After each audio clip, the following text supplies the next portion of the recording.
یہ جملہ آپ تھوڑا سا کوٹ کریں، خاص طور پر علماء کرام اور طلباء اعظام اس پر غور فرمائیں۔ جو میں جملہ کوٹ کر رہا ہوں یہ اللہ والوں کا ہی جملہ ہے کہ اللہ تعالیٰ کا خاص فضل جب کسی پر ہوتا ہے تو اسے وہ متضاد خوبیوں سے نوازتا ہے۔ مثلاً عام طور پر ہم اور آپ دیکھیں گے تو ایک انسان اگر صوفی ہے تو وہ مناظر اور مباحث نہیں ہوتا ہے۔ مناظرہ، جدل اور نقاش یہ ایک طرح سے صوفیت کے مزاج سے ہم آہنگ نہیں ہوتا ہے، لیکن حضور بحر العرفان کو اللہ تعالیٰ نے اس طرح کی خوبیاں عطا فرمائی تھی کہ جہاں وہ ایک کامل مکمل مدرس تھے، جہاں وہ ایک کامل مکمل شیخ طریقت تھے، جہاں وہ ایک کامل مکمل داعی اسلام تھے، وہیں پر وہ الحمدللہ ایک مایہ ناز مناظر بھی تھے۔ اور اس بات کو حقائق کی روشنی میں ہمارے اور آپ کے سامنے پیش کرنے کے لیے میں گزارش کر رہا ہوں ہمارے جامعہ کے دارالافتاء کے عظیم مدرس مفتی دارالعلوم الجامعۃ الاحمدیہ السنیہ حضرت مولانا مفتی نیاز اللہ مصباحی صاحب قادری کو وہ تشریف لائیں اور اپنا مقالہ حضور بحر العرفان بحیثیت مناظر پیش فرمائیں۔ السلام علیکم ورحمۃ اللہ تعالی وبرکاتہ۔ نحمدہ ونصلی ونسلم علی رسولہ الکریم، اما بعد۔ حضرات گرامی، میرے مقالے کا عنوان ہے حضرت بحر العرفان بحیثیت مناظر۔ مناظر اہل سنت عالم ربانی حضرت مفتی آفاق احمد مجددی نقشبندی علیہ الرحمہ بحیثیت مناظر۔ ازل سے اس خاکدان گیتی پر گوناگون صفات کے حامل بندے تشریف لاتے رہے ہیں، جنہوں نے خدا داد صلاحیت اور قوت یزدانی کے ذریعے اپنی حیات مستعار میں وہ کارہائے نمایاں انجام دیے جو زمانے بھر کے لیے مشعل راہ ثابت ہوئے ہیں۔ انہی شہرائے آفاق ہستیوں میں حضرت بحر العرفان مفتی آفاق احمد مجددی نقشبندی علیہ الرحمۃ و رضوان کی ہستی ہے، جنہوں نے دین و سنیت اور مسلک اہل سنت و جماعت یعنی مسلک اعلیٰ حضرت کی وہ عظیم و مقبول خدمات انجام دی ہیں جو آب زر سے لکھے جانے کے قابل ہیں۔ اور اس دور انحطاط میں آپ نے فروغ تصوف مریدوں کی تربیت میں جو اہم کردار عطا کیا ہے وہ عدیم المثال ہے۔ تاریخی شہر قنوج کے قلب میں الجامعۃ الاحمدیہ سنیہ، جامعہ محسنات، وارث inter college, Sirhind public school جیسی عظیم دانشگاہیں آپ کی خدمات کا ثمرہ ہیں۔ بحر العرفان وہ عالم ربانی تھے جو عالم اسلام میں اٹھنے والے فتنوں کا سر کچلنے کے لیے ہمہ وقت تیار رہتے تھے، اور رب تعالیٰ نے ان کی ذات میں درس و تدریس، تصنیف و تالیف، رشد و ہدایت، سلوک منزل، تبلیغی اسفار، ادارے کی تعمیر و ترقی، دعا و تعویذ جیسے مختلف اوصاف کے ساتھ ساتھ ایک خاص یہ رکھا کہ آپ بد مذہبوں کی سرزنش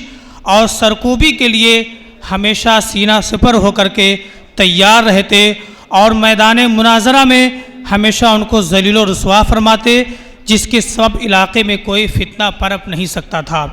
آپ کو معلوم ہونا چاہیے مناظر کے اندر علمی استعداد کے ساتھ مختلف علوم و فنون میں کامل دسترس ہونی چاہیے، بغیر اس کے مناظرہ تقریباً ناممکن ہے۔ اگر ایک فریق غایت علو و کمال پر ہو اور دوسرا غبی و جاہل یا ذلیل و خسیس تو ان میں مناظرہ نہیں ہو سکتا۔ نیز یہ اصول مناظرہ کے خلاف ہے۔ اس خصوص میں جب ہم حضرت بحر العرفان کی حیات کا مطالعہ کریں تو معلوم ہوگا حضرت بحر العرفان نے اپنی خداداد صلاحیتوں کے ذریعے کئی ایک مناظرے کیے اور رب تعالیٰ نے آپ کو فتح و نصرت کی دولت سے ہمکنار فرمایا اور آپ کے ذریعے حق کا پرچم بلند فرمایا، اور سینکڑوں مشتاقان راہ اہل سنت و جماعت کے دامن سے وابستہ ہو گئے۔ یوں تو آپ نے کئی ایک مناظرے کیے، مگر ان میں سے چند مناظرے قابل ذکر ہیں۔ نمبر 1 علی پور ضلع ایٹا کا مناظرہ، نمبر 2 ندرالہ ضلع ایٹا کا مناظرہ، نمبر 3 رہولہ کا مناظرہ جو تحصیل بلگرام شریف ضلع ہردوئی میں ہوا، نمبر 4 یاقوت گنج کا مناظرہ جو کمال گنج ضلع فرخ آباد میں ہوا۔ اول الذکر مناظرہ علی پور ضلع ایٹا میں ہونے والا تھا، جس میں فریق مخالف مناظرہ گاہ سے فرار ہو گیا۔ یہ مناظرہ 1985 میں سرزمین علی پور ضلع ایٹا میں علماء دیوبند اور علماء اہل سنت کے بیچ ہونا تھا، جس میں بحیثیت متکلم مولانا متین الحق اسامہ فاضل دیوبند کانپور تھے، اور علماء اہل سنت کی طرف سے حضرت مفتی آفاق احمد مجددی نقشبندی متکلم منتخب ہوئے، مگر سوء اتفاق کہ فریق مخالف کی راہ فرار اختیار کرنے کے سبب یہ مناظرہ منعقد نہ ہو سکا، اور اس کا موضوع تھا اقامت میں حی علی الصلاۃ پر قیام۔ دوسرا مناظرہ ندرالہ ضلع ایٹا کا ہے۔ یہ بھی 1985 میں علی پور کے مناظرے کے بعد چند ماہ بعد ندرالہ ضلع ایٹا میں ہوا، جن میں علماء اہل سنت کی طرف سے بحر العرفان حضرت مفتی آفاق احمد مجددی نقشبندی اور مفتی مشتاق احمد تھے، اور فریق مخالف کی طرف سے مولانا عبدالغنی بلگرام ضلع ہردوئی اور مولانا اسحاق بھوگاؤ تھے۔ موضوع مناظرہ حسب سابق اقامت میں حی علی الفلاح پر قیام تھا، اور یہ حضرت بحر العرفان کی زندگی کا سب سے پہلا کامیاب مناظرہ تھا، جس میں باطل کو زبردست شکست ہوئی اور بحمدہ تعالی پورے علاقے میں سنیت کا غلبہ ہو گیا۔ تیسرا مناظرہ رہولہ کا، اس کی تفصیل کچھ یوں ہے۔ 16 اکتوبر 1993 کو موضع رہولہ تحصیل بلگرام شریف ضلع ہردوئی میں مناظرہ ہوا، جس کا عنوان حسب سابق اقامت کے وقت امام و مقتدی کب کھڑے ہوں۔ یہ مناظرہ اہل سنت و جماعت اور دیوبندی مکتبہ فکر کے مابین تھا، جو بہت اعلیٰ پیمانے پر منعقد ہوا، اور جس میں دیوبندی مکتبہ فکر کے 6 عالم اور اہل سنت کے 8 علماء کرام تشریف لائے۔ ان 6 عالموں میں 2 عالم مولانا عبدالغنی کے فرستادہ تھے، جن میں مولانا انیس احمد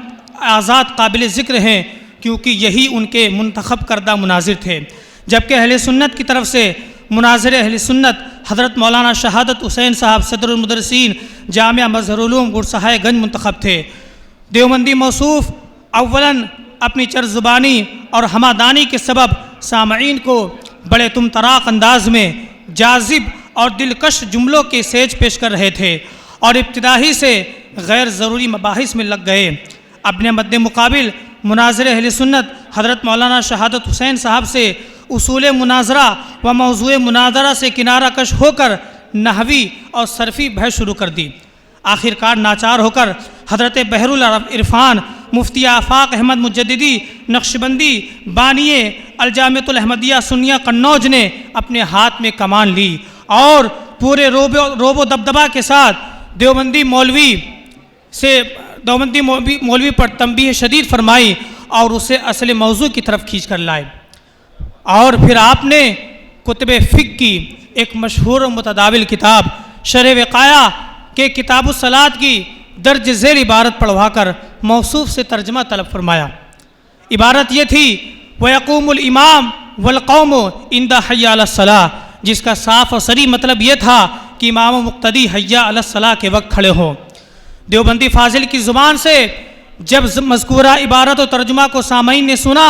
تو فضا میں نعرہ تکبیر و رسالت کی صدائیں گونج اٹھیں، اور اس صدائے باز گشت سے تمام دیابنا پر بوکھلاہٹ طاری ہو گئی، اور اپنی شکست فاز کا وہ نظارہ دیکھنے لگے۔ حواس باختہ ہو کر ان شرینوں نے یہ شرارت کی کہ عین اسی وقت شرح وقایہ کے مذکورہ عبارت والے صفحے کو کتاب سے چاک کر دیا، اور یوں دین دوپہری آنکھوں میں دھول جھونکنے کی ناپاک کوشش کی۔ بس پھر کیا تھا، پکڑا ہمارے علماء نے، اور دیوبندی مکتبہ فکر کی طرف سے کی جانے والی کتاب کی بے حرمتی اور ناقدری کو لوگوں پر ظاہر کر دیا۔ رب کا بے پایا احسان ہے کہ اس نے مذہب حق اہل سنت و جماعت کو فتح و نصرت عنایت فرمائی، اور اس کامیابی کے سبب اکثر سادہ لوگ مسلمان جو شکوک و شبہات میں مبتلا تھے انہوں نے مذہب اہل سنت کو بصر و چشم قبول فرمایا، اور اس مناظرے میں اہل سنت کی کامیابی ہوئی۔ اور کامیابی کی دلیل یہ ہے کہ فریقین میں یہ معاہدہ ہوا تھا کہ جو فریق کامیاب ہوگا اسے رہولہ کی جامع مسجد میں امام منتخب کیا جائے گا۔ الحمدللہ اہل سنت و جماعت کی جو ہے کامیابی ہوئی، اور اسی ادارے الجامعۃ الاحمدیہ سنیہ قنوج کے ایک فارغ التحصیل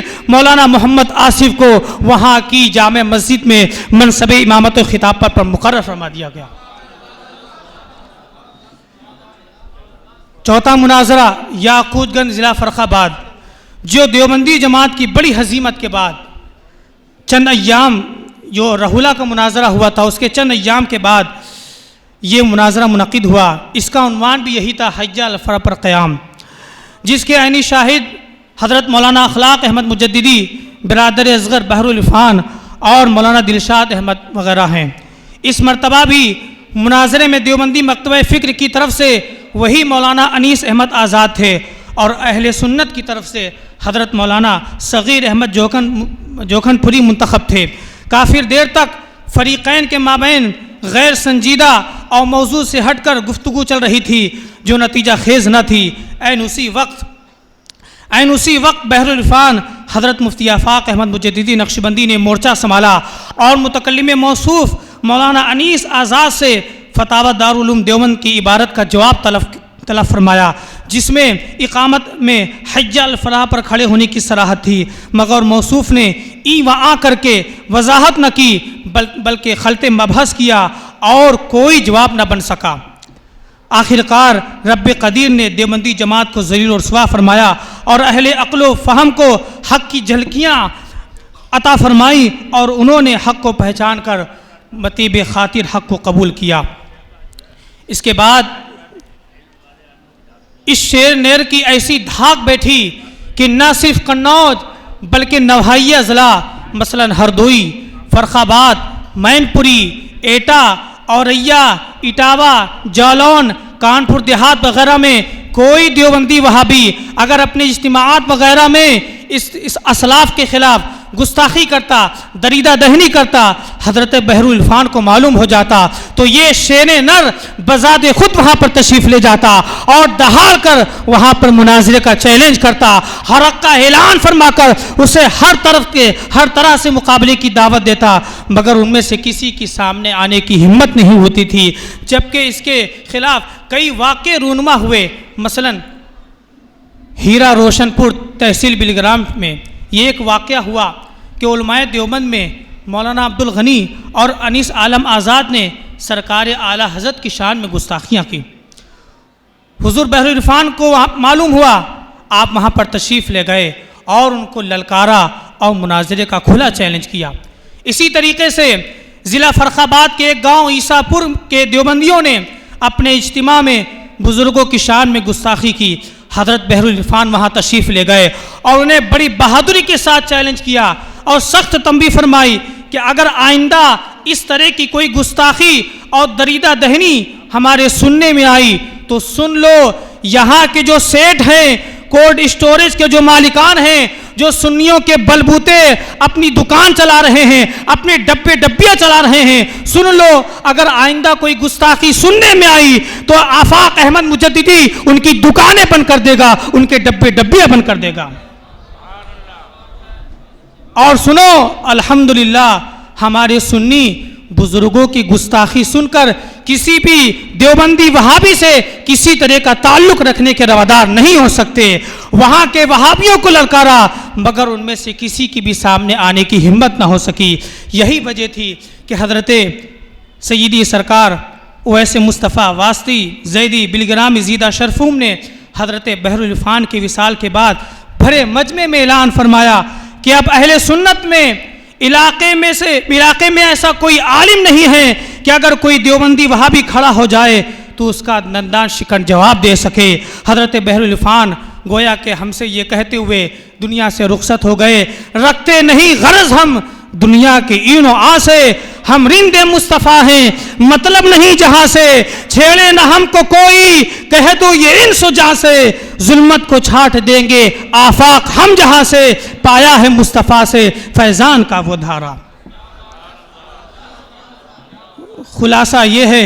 کہ رب تعالیٰ نے بحر عرفان کی ذات میں وہ خوبیاں ودیعت فرمائیں جو بہت کم لوگوں میں بیک وقت جمع ہوتی ہے۔ ذالک فضل اللہ یؤتیہ من یشاء، ہمیں اور آپ کو ان کے طریقہ کار اور اصول دعوت کو اپنانے کی ضرورت ہے۔ رب قدیر اس عالم ربانی کی تربت اطہر پر رحمت و غفران کی بارش فرمائے اور ان کی مساعی جمیلہ کو بلندی درجات کا ذریعہ بنائے اور ہم سب کو ان کے نقوش قدم پر چلنے کی توفیق بخشے۔ ابر رحمت تیری مرقد پر گہرباری کرے، حشر تک شان قریبی ناز برداری کرے، آمین بجاہ سید المرسلین صلوات اللہ علیہ وآلہ واصحابہ اجمعین۔ السلام علیکم ورحمۃ اللہ وبرکاتہ۔